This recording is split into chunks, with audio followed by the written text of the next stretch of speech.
Hello students, welcome back to Prepon. Yesterday we discussed a small current issue regarding Subhash Chandra Bose पराक्रम दिवस और उनसे संबंधित कुछ छोटे छोटे पॉइंट हमने जाने जो हमारे करंट अफेयर्स और हिस्ट्री में भी काम आ सकते हैं। आज लेते हैं एक और important issue particularly related to foreign affairs, first India Central Asia summit. तो इसके बारे में जानते हैं कैसे ये टॉपिक हमारे एग्जाम के लिए इम्पॉर्टेंट हो सकता है। इसमें मैप्स इन्वॉल्व हो सकते हैं और कुछ कंट्रीज़ के बारे में बात करेंगे और क्या क्या इसकी इम्पॉर्टेंट हाइलाइट्स हैं इसके बारे में बात करते हैं। इंडिया की जो फॉरेन पॉलिसी है उसमें क्या बदलाव हो रहे हैं वो भी एम्फेसाइज किया गया यहाँ पर जहाँ तक इन देशों की बात है। तो चलिए इसके बारे में जानते हैं। First India Central Asia summit, yesterday Prime Minister Narendra Modi held this first India Central Asia Summit in virtual mode, video conferencing mode में होती है with Kazakhstan, Kyrgyzstan, Tajikistan, Turkmenistan and Uzbekistan. इन 5 देशों के साथ ये वर्चुअल समिट होती है। ये 5 देशों के राष्ट्रपति, एक्चुअली पॉइंट ये था कि इन 5 देशों के राष्ट्रपतियों को were due to be chief guest this year at the Republic Day celebration. जो रिपब्लिक डे सेलिब्रेशन होती है उस पर कोई ना कोई किसी और देश का अध्यक्ष या राष्ट्रपति या प्राइम मिनिस्टर कोई ना कोई एक चीफ गेस्ट होता है। तो इस साल इनको होना था लेकिन पेंडेमिक की वजह से दे कुड नॉट कम। तो पहले प्लान के अनुसार 26 तारीख को ये चीफ गेस्ट होते और 27 को फिर वो समिट इन पर्सन हो जाती, फिजिकल मोड में हो जाती। लेकिन क्योंकि पेंडेमिक है तो ये चीफ गेस्ट तो नहीं बन पाए, but this summit definitely took place in the video mode.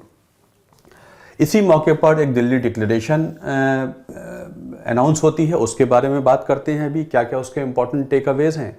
खास बात यह है कि ये जो समिट हुई है it coincided with 30th anniversary of establishment of diplomatic relations between India and central Asia. जब ये central Asian Republic Soviet union से अलग हुए थे उसके बाद ये 30वीं सालगिरह भी थी, 30वां साल है जब इनके साथ हमारे डिप्लोमेटिक रिलेशंस इंडिपेंडेंट बेसिस पर डेवलप हुए थे, तो वो भी कोइंसाइड कर जाती है। नाउ मैप को देख लें तो ये सेंट्रल एशियन रिपब्लिक्स हैं जिनमें सबसे बड़ा कजाकिस्तान है, फिर उज़्बेकिस्तान है, तुर्कमेनिस्तान है और ये किर्गिस्तान है और ये ताजिकिस्तान है। इन्हें सेंट्रल एशियन रिपब्लिक्स कहते हैं। इधर ये कैस्पियन सी हुआ करती है। This is Caspian Sea which is you can say a very potential area for natural gas, जो कि बड़ा इंपॉर्टेंट जियो पॉलिटिक्स और जियो इकोनॉमिक्स का केंद्र भी बना रहता है। इनमें देखिए बुखारा, समरकंद, ताशकंद, ये वो शहर हैं जिनके बारे में आप सुनते रहे हैं अपनी मेडिवल इंडियन हिस्ट्री में, और ताशकंद डिक्लेरेशन भी हुई थी, एग्रीमेंट भी साइन हुआ था। यूजुअली ये शहर हमारी हिस्ट्री में हम इनको सुनते आ रहे हैं। इस मैप को ज़रूर ध्यान से देखिए, कॉम्प्लेक्स एरिया है, यहाँ से कई बार किसी ना किसी तरीके से क्वेश्चन आ जाएंगे। इनकी कैपिटल्स को मैच करा लेते हैं या कैपिटल्स दे देंगे, इनमें से कौन कौन सी इनकी कौन सा सिटी किसका कैपिटल है, लाइक दिस। नाउ 3 ऑब्जेक्टिव्स हैं इस सेंट्रल एशियन समिट जो इंडिया के साथ हुई है। इसकी 3 ऑब्जेक्टिव्स क्या डिफाइन होते हैं। पहला तो ये है कि इम्फेसाइज किया गया है centrality of region to India's integrated and stable extended neighbourhood policy. India की जो एक्सटेंडेड नेबरहुड पॉलिसी है, एक्सटेंडेड नेबरहुड का मतलब है कि ये जो सार्क देश हैं जो इंडिया के इमीडिएट नेबर्स हैं, इनके beyond north west east south जाकर जब इंडिया ग्रुपिंग्स का मेंबर बनता है, अपने संबंध बेहतर से बेहतर करता है फॉरेन पॉलिसी के तहत, ट्रेड कॉमर्स को लेके और रिश्तों को लेके, तो उसे एक्सटेंडेड नेबरहुड पॉलिसी कह देते हैं, जो कि पहले से चलती आ रही है क्योंकि पिछले कुछ सालों में इस पर बहुत ज़्यादा तरजीह दी गई है, इंपॉर्टेंस दी गई है। तो इंडिया की जो एक्सटेंडेड नेबरहुड पॉलिसी है उसमें इस रीजन की महत्वता को एम्फेसाइज किया गया। ये रीजन बहुत इंपॉर्टेंट है इंडिया की एक्सटेंडेड नेबरहुड पॉलिसी के तहत, इस पर बल दिया गया। दूसरा इंपॉर्टेंट जो ऑब्जेक्टिव इस मीटिंग का वो रहा कि to establish a framework of regular interaction among the stakeholders. Relations तो डेफिनेटली 30 सालों से हैं, बट जिस स्पीड और एक्सेलरेशन के साथ ये हो सकते थे वो नहीं हुआ। उसमें जो रेगुलर मीटिंग्स मिसिंग थी उस पर एम्फेसिस दिया गया, इनको हम रेगुलर बेसिस पे करें। और जब रेगुलर बेसिस पे इंटरेक्शंस होते हैं तो ओबियसली जो इश्यूज होती हैं वो एड्रेस अच्छी तरीके से हो जाती हैं और रिजोल्यूशन उनका हो जाता है, और इश्यूज़ हमारे संबंधों को बेहतर बनाने में बाधक डेफिनेटली होती हैं। तीसरा जो कि सबसे इम्पॉर्टेंट है वो है अफगानिस्तान। शेयर्ड कमिटमेंट इन 6 देशों ने, 5 सेंट्रल एशियन और इंडिया ने ये कमिटमेंट किया है कि एक पीसफुल, सिक्योर और स्टेबल अफगानिस्तान चाहिए। And obviously you can appreciate कि बिना स्टेबल अफगानिस्तान के सेंट्रल एशियन पॉलिसी रियलाइज नहीं हो सकती है। सेंट्रल एशिया और इंडिया के बीच के संबंध जब तक अफगानिस्तान पीसफुल नहीं होगा, यूजफुल नहीं होगा, रीजनरेटेड नहीं होगा, तब तक हालात सेंट्रल एशिया से संबंधों के हालात बेहतर नहीं हो सकते। तो 3 ऑब्जेक्टिव्स इसमें ये डिफाइन होते हैं। पहला क्या है? पहला तो ये है कि भारत की एक्सटेंडेड नेबरहुड पॉलिसी में इस रीजन का बढ़ता हुआ महत्व। दूसरा ये है कि जो इंटरेक्शन है वो रेगुलर बेसिस पे हो। तीसरा, अफगानिस्तान को अच्छे तौर पे डेवलप करना है, जिसके बिना कुछ भी संभव नहीं है जहां तक इन देशों की बात है। अब देखते हैं takeaways from Delhi declaration. पहला टेक अवे क्या है? हर 2 साल में सबमिट होनी चाहिए, इंटरेक्शन रेगुलर होनी चाहिए। जितना रेगुलरिटी होगी उतना ज़्यादा हम और बेहतर तरीके से जुड़ पाएंगे। दूसरा, regular meetings between foreign ministers and trade ministers of these countries. इन देशों के जो कॉमर्स मिनिस्टर्स हैं और फॉरेन मिनिस्टर्स हैं उनके बीच में रेगुलर इंटरेक्शंस उस लेवल पे होते रहें। Joint working group on Afghanistan. Obviously Afghanistan पे एक ज्वाइंट वर्किंग ग्रुप बनाया जाए जो अफगानिस्तान को रिहेबिलिटेट करे, उसको इम्प्रूव करे, वहाँ के हालातों को ठीक करे। Afghanistan is passing through one of the worst phase. Taliban ने टेक ओवर किया है, बट वहाँ पर बहुत पॉवर्टी और हंगर के हालात पैदा हो गए हैं। Joint counter terrorism exercises. आपको पता है ये क्षेत्र ड्रग ट्रैफिकिंग और आतंकवाद के लिए और ड्रग ट्रैफिकिंग के लिए बहुत ज़्यादा ही चर्चाओं में रहता है। उस पर काम होना चाहिए, और ड्रग ट्रैफिकिंग से जो फाइनेंस आता है वही आतंकवाद को यू कैन से फीड भी करता है, तो उस पर काम होगा। ये टेक अवे होता है।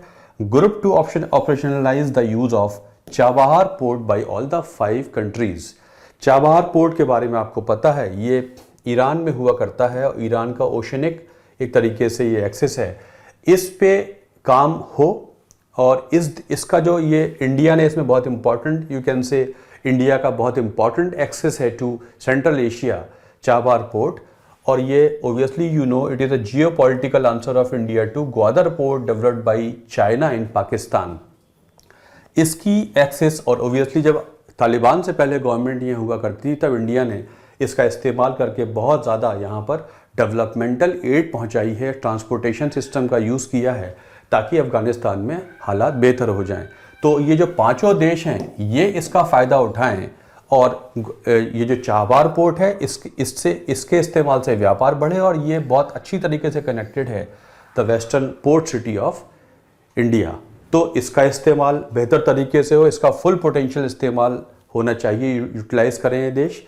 और एक सचिवालय बने इंडिया सेंट्रल एशिया का नई दिल्ली में, सचिवालय नई दिल्ली में, याद रखेंगे आप, ऐसे क्वेश्चंस आ जाते हैं।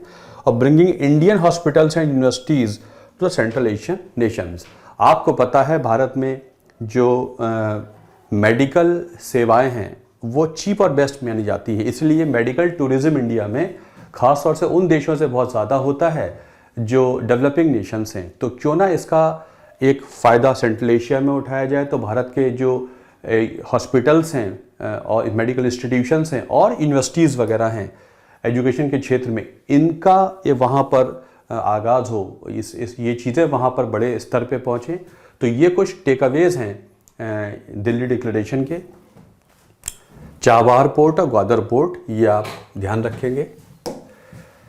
एरियाज ऑफ कॉपरेशन, अब इनको देख लेते हैं। तो सबसे पहले देखते हैं बायलेटरल इंटरेस्ट। बायलेटरल इंटरेस्ट में कॉमर्स, कल्चर, कनेक्टिविटी, इसको देख लेते हैं। तो सबसे पहले कॉमर्स। इन देशों के और भारत के बीच में अभी सिर्फ $2 बिलियन का ही व्यापार हुआ करता है, जो कि पोटेंशियल के हिसाब से काफ़ी कम है, बहुत कम हुआ करता है। ये काफ़ी मल्टीपल्स में हो सकता है, ये मल्टीपल्स में हो सकता है। तो अभी ये काफ़ी कम है, इस पे बात हुई और इसको बहुत बड़े स्तर पर ले जाने की बात होती है। और इस व्यापार में भी ज़्यादातर हिस्सा कजाकिस्तान के हिस्से में आ जाता है, क्योंकि वहाँ से ऑयल और गैस का इंपोर्ट भारत बड़े स्तर पे करता है। लगभग $1.3 बिलियन तो कजाकिस्तान से ही तेल और गैस का इंपोर्ट हो जाता है। तो इसको आगे ले जाना है व्यापार को जो इन देशों के साथ है।